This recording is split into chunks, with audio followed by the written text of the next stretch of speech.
Alors, bonsoir, très cher peuple gabonais. Je suis tombé sur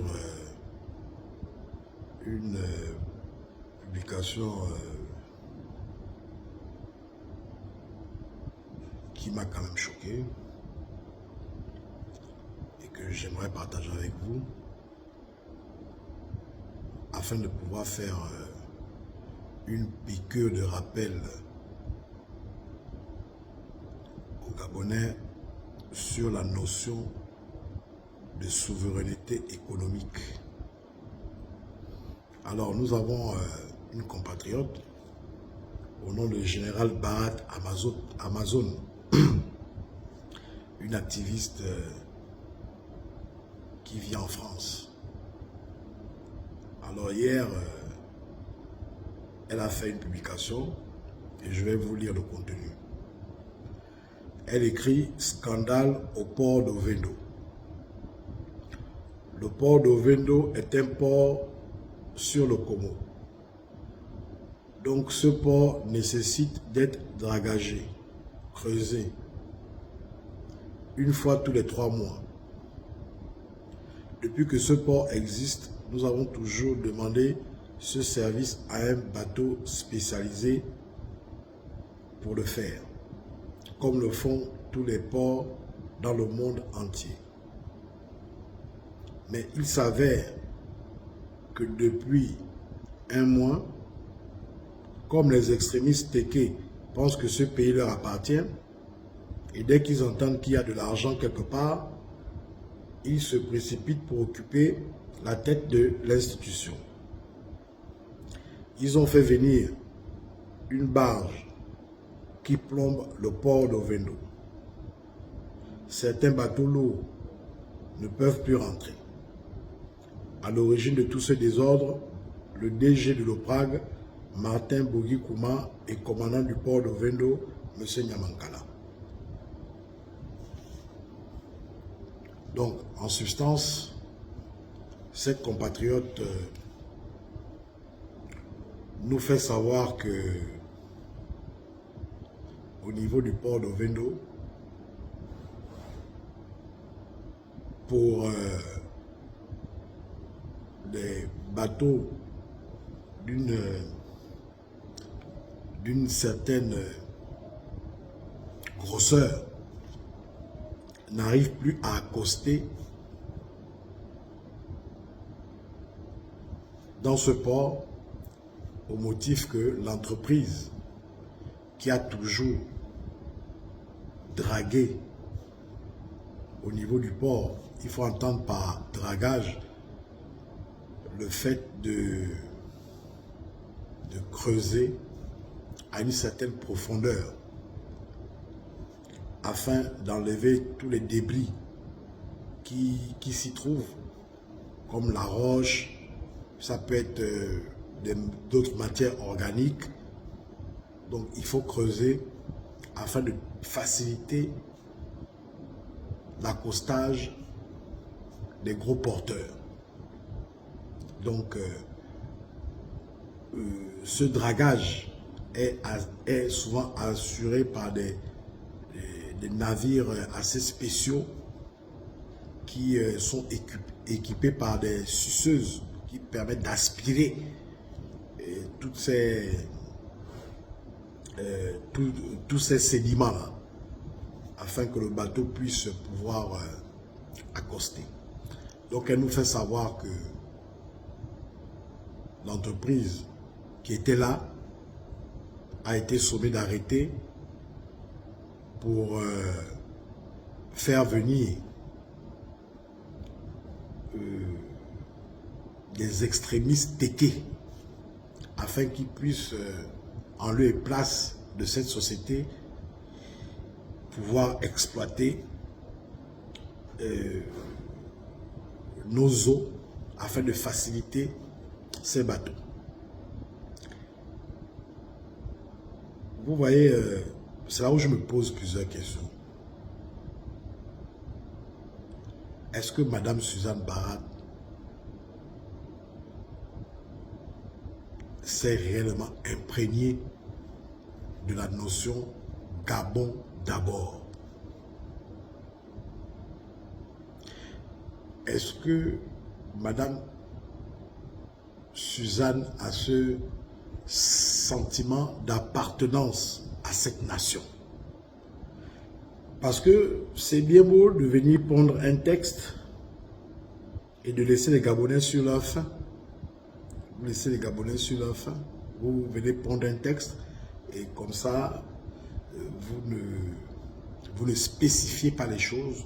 Vous nous faites savoir qu'il y a une entreprise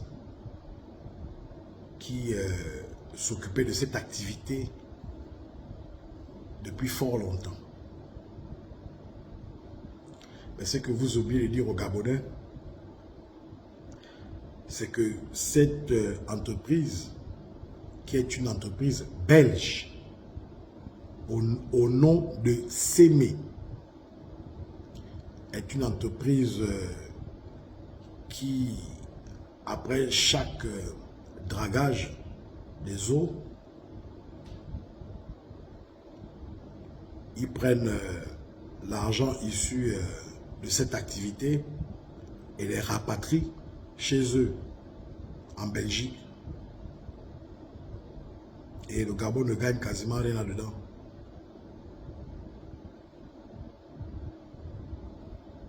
Rien que ça d'abord, comme point de départ. Nous sommes dans un processus où nous voulons nous réapproprier sérieusement toutes nos richesses, toutes nos matières premières. Il n'est plus question pour que qui que ce soit vienne exploiter au Gabon, remettre comme quote-part au Gabon, excusez-moi de l'expression, du pipi de chat, et que l'essentiel de la rente aille chez eux, dans leur pays. Donc, Madame Suzanne Barad,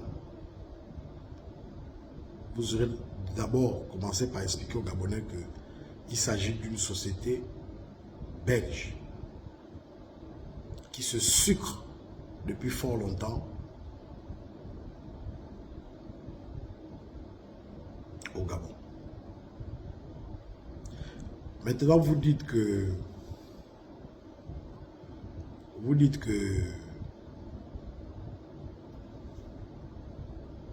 ils ont arrêté,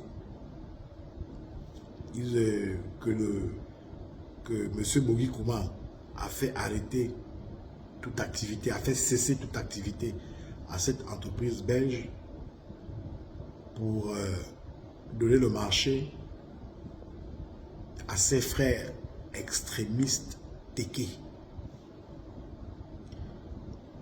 Une fois de plus, Madame Suzanne Barad, vous vous illustrez par le mensonge, la diffamation et le repli identitaire.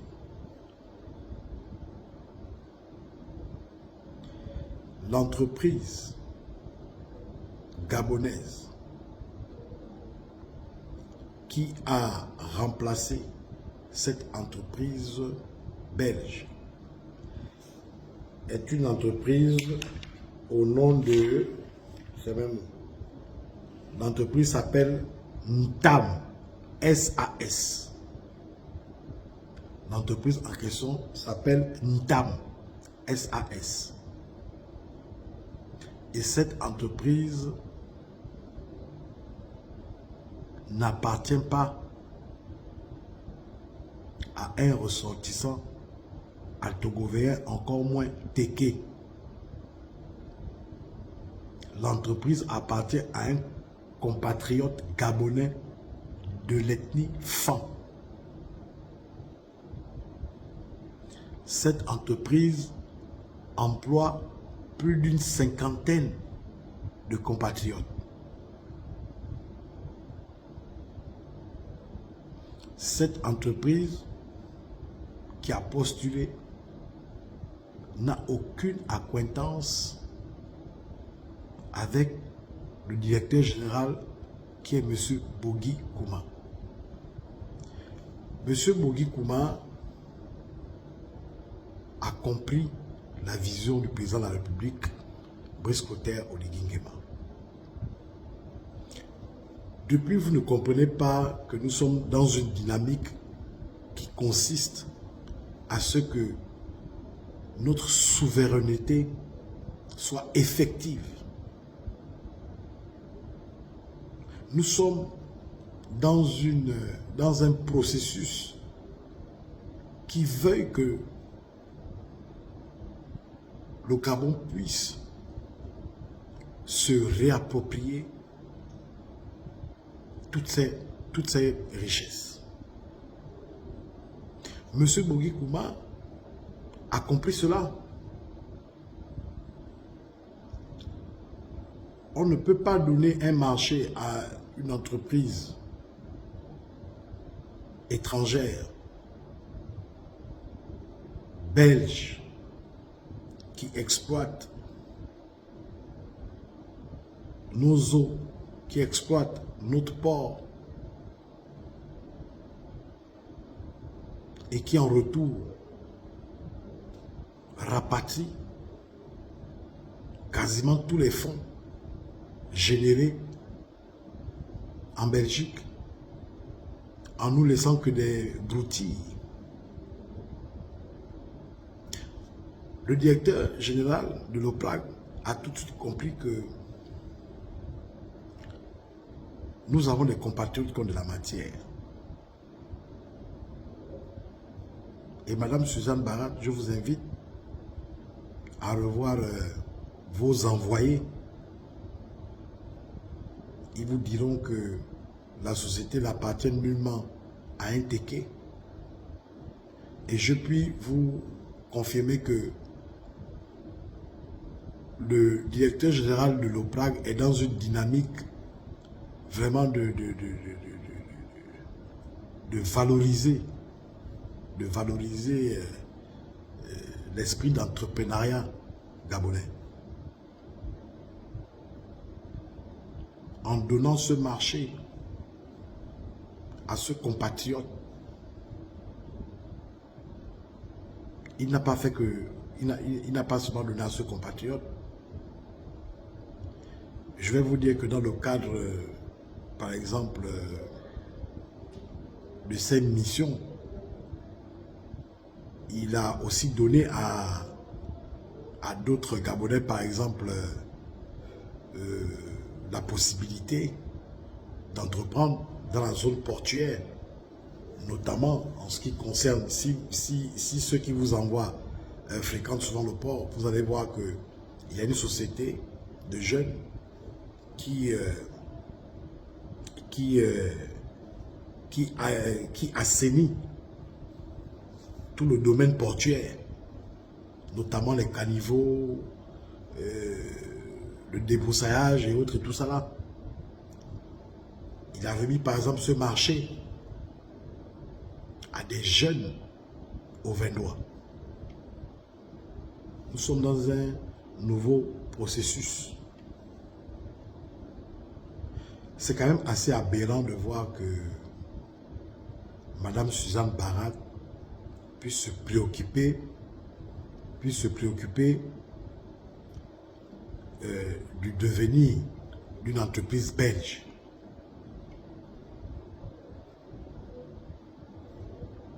C'est à se poser la question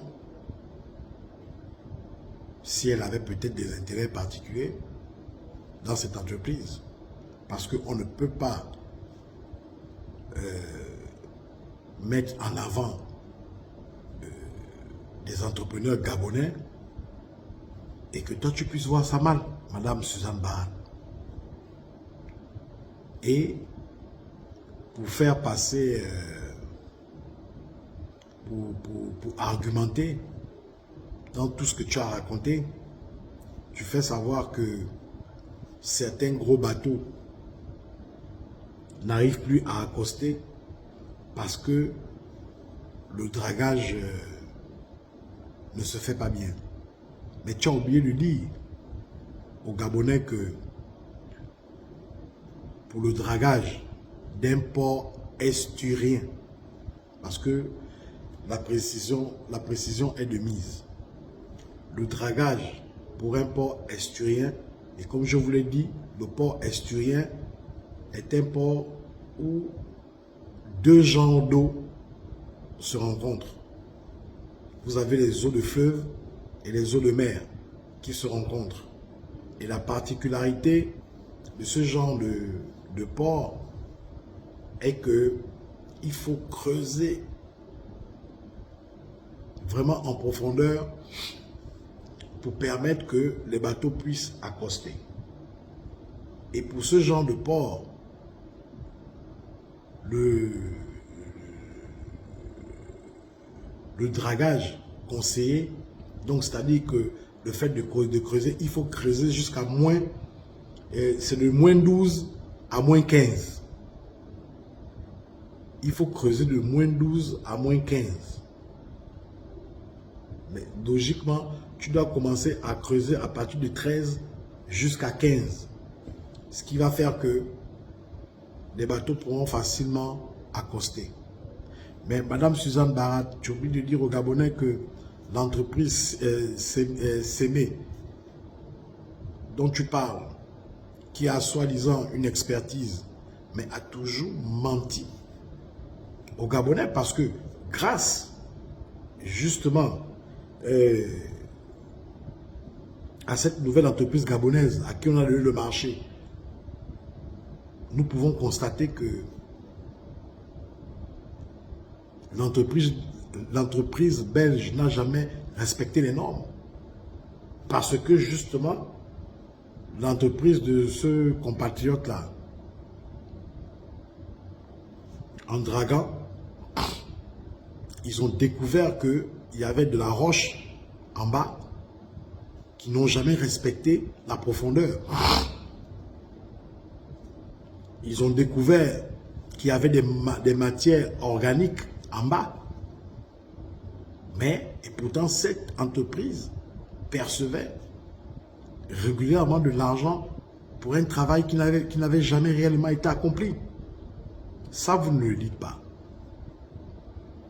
Donc,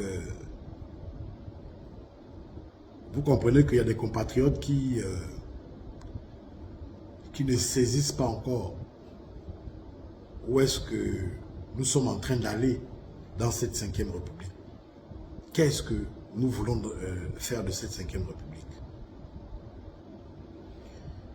Donc, sans transition, je vais parler, ce sujet m'amène à parler réellement de la souveraineté économique de notre pays. Et dans le cas d'espèce, nous allons parler de la souveraineté portuaire.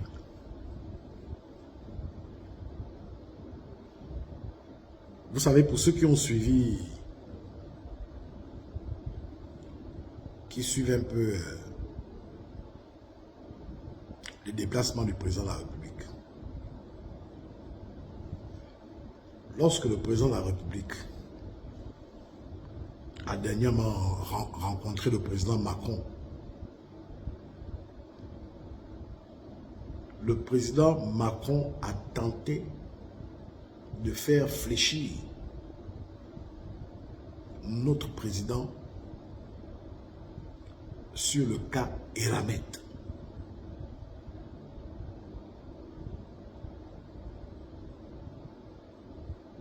Mais notre président a clairement répondu au président Macron que il n'y a pas de marche arrière possible à faire. Nous allons transformer notre manganèse au Gabon.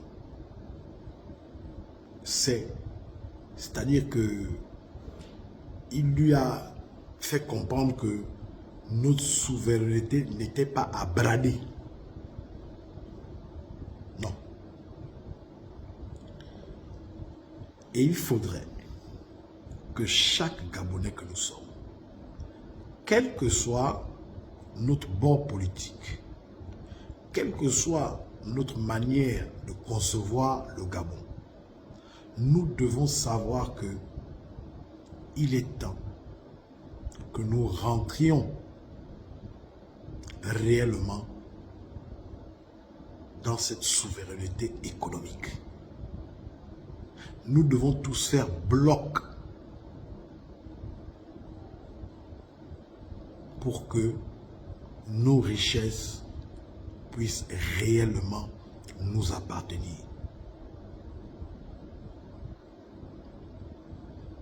Il n'y aura pas de développement sans transformation au Gabon de nos matières premières. Parce que faire partir nos matières premières de manière brute dévalorise nos matières premières.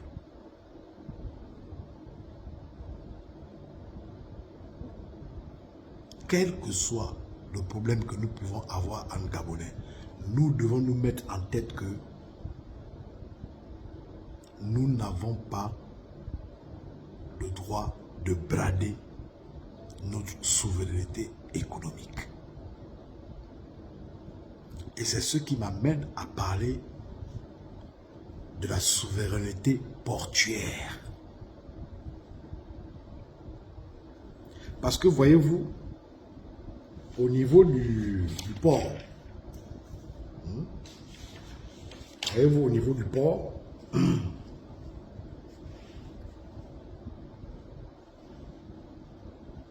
au niveau du port, nous avons deux entreprises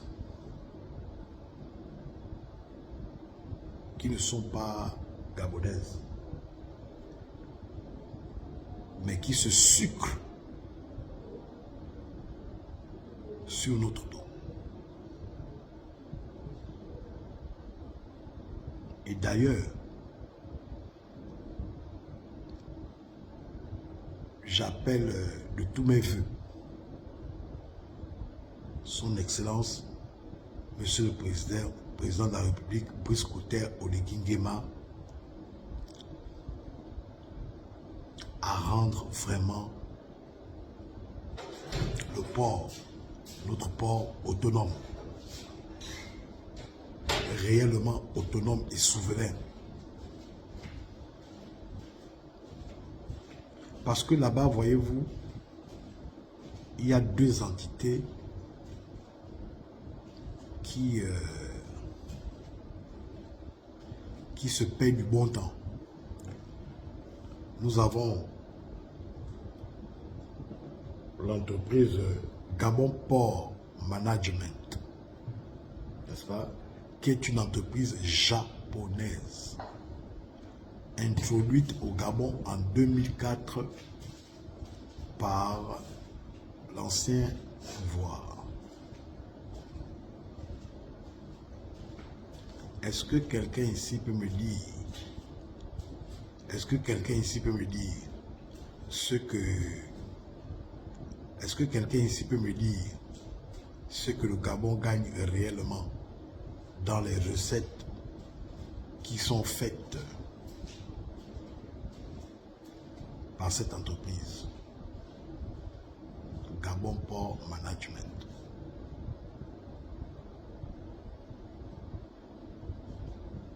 Je vais vous dire que dans tous les milliards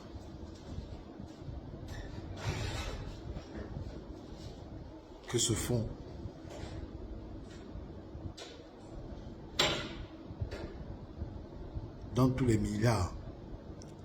que Gabon Port Management gagne dans ce pays, je ne pense même pas que 1 milliard revienne à l'État gabonais. Ne fût-ce que 1 milliard. Je dis dans les dizaines de milliards qui se font. Ça m'étonnerait que le Gabon récupère même 1 milliard. Est-ce que l'on doit toujours continuer ainsi?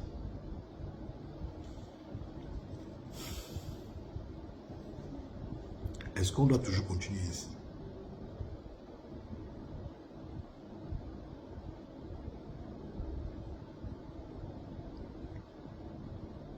L'autre entreprise, c'est OCT. Et la particularité de OCT, vous savez, quand Bolloré, quand Bolloré est parti sans parti. Parce que les composantes de l'OCT, ce sont les mêmes personnes qui étaient à Bolloré. Ce sont les mêmes personnes qui étaient à Bolloré. Là encore une fois de plus,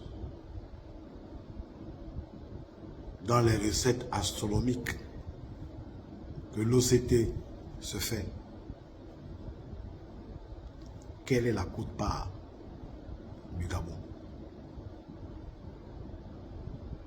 Qu'est-ce que le représentant légal de l'État, qui est l'OPRAG, gagne dedans? Logiquement.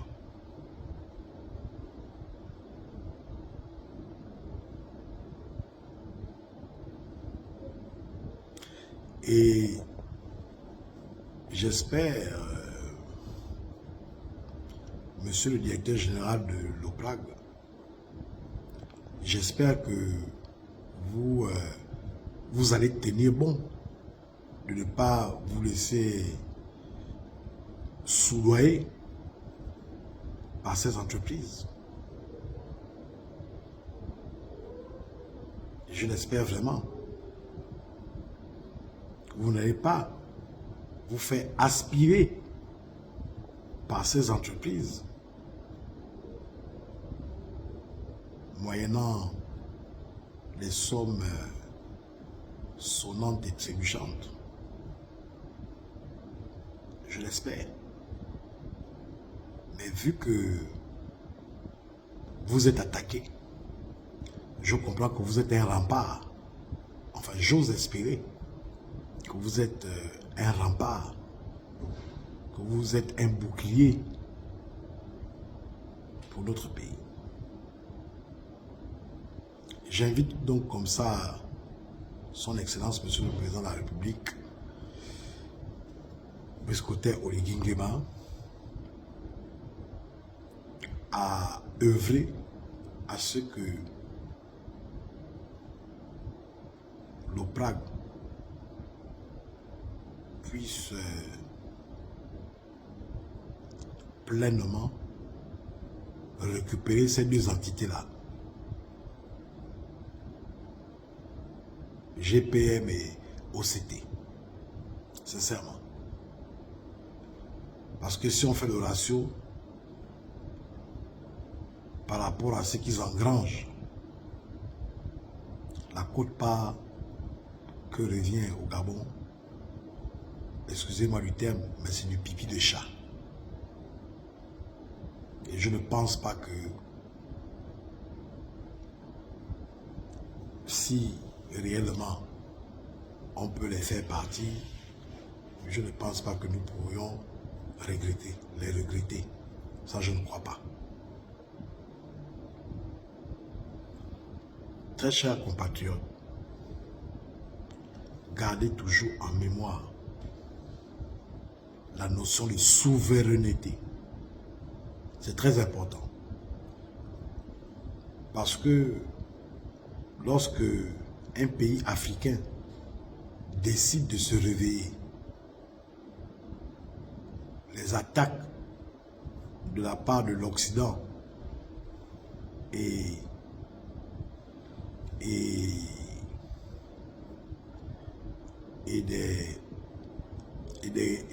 des Gabonais qui se comportent comme des perfides trompeurs de l'intérieur. Lorsque ces gens-là se mettent ensemble, le plan est de déstabiliser notre pays. Rien que pour le combat que le président de la République a engagé pour notre souveraineté économique, même pas seulement économique, sur tous les pans. Sur tous les pans, nous devons être souverains en tout et pour tout, pas seulement économique. Et nous avons même d'ailleurs entamé cette souveraineté à travers notre nouvelle constitution. Une constitution qui a été tropicalisée. Une constitution qui a pris en compte nos us et coutumes. Parce qu'il ne s'agit plus pour nous de copier stricto sensu le code Bouvenet, le code civil français. Non. Il s'agit d'adapter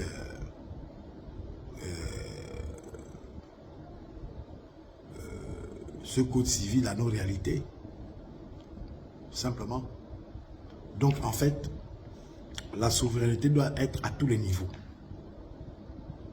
Et lorsque vous entendrez parler de souveraineté dans n'importe quel domaine que ce soit, où nous devons nous réapproprier nos valeurs, nous devons nous réapproprier nos matières premières, que nous ne soyons pas du même bord politique ou quoi, nous devons faire bloc.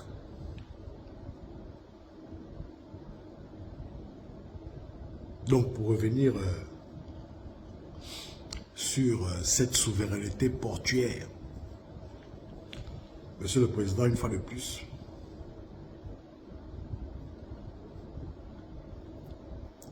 mettez l'OPRAG en haut. Mettez l'OPRAG en haut. Ce que fait l'OCT, ce que fait GPM, l'OPRAG peut faire ça. L'OPRAG ne doit plus servir rien que de régulation. L'exploitation, tout, on peut faire nous-mêmes, Monsieur le Président. Nous pouvons faire tout ça nous-mêmes.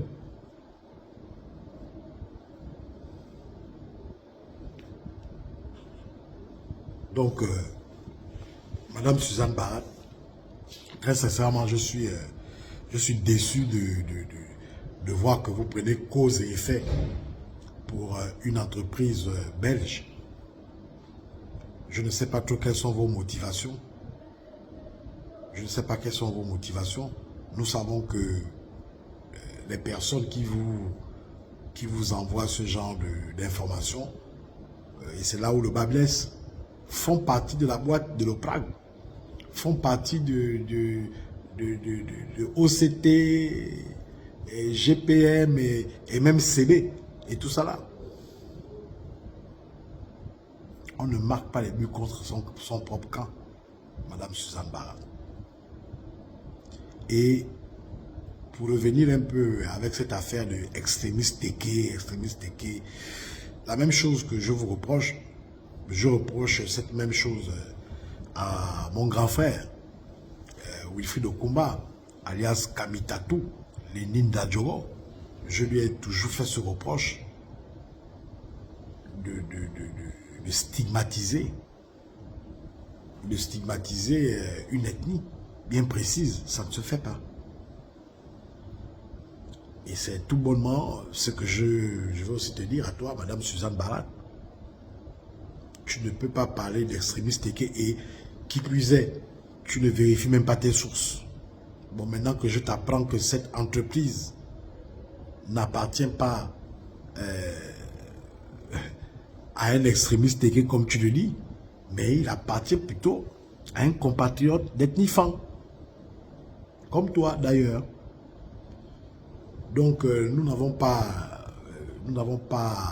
à faire dans le repli identitaire. Ça n'amène nulle part. Ça n'amène nulle part. Le Gabon est un et indivisible. Est-ce que tu comprends un peu? Le Gabon est un et indivisible. Chaque Gabonais est partout chez lui sur le territoire. Mais, très chers compatriotes, je réitère,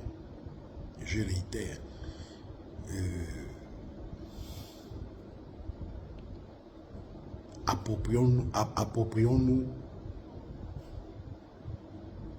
c'est quoi la souveraineté? Et je propose même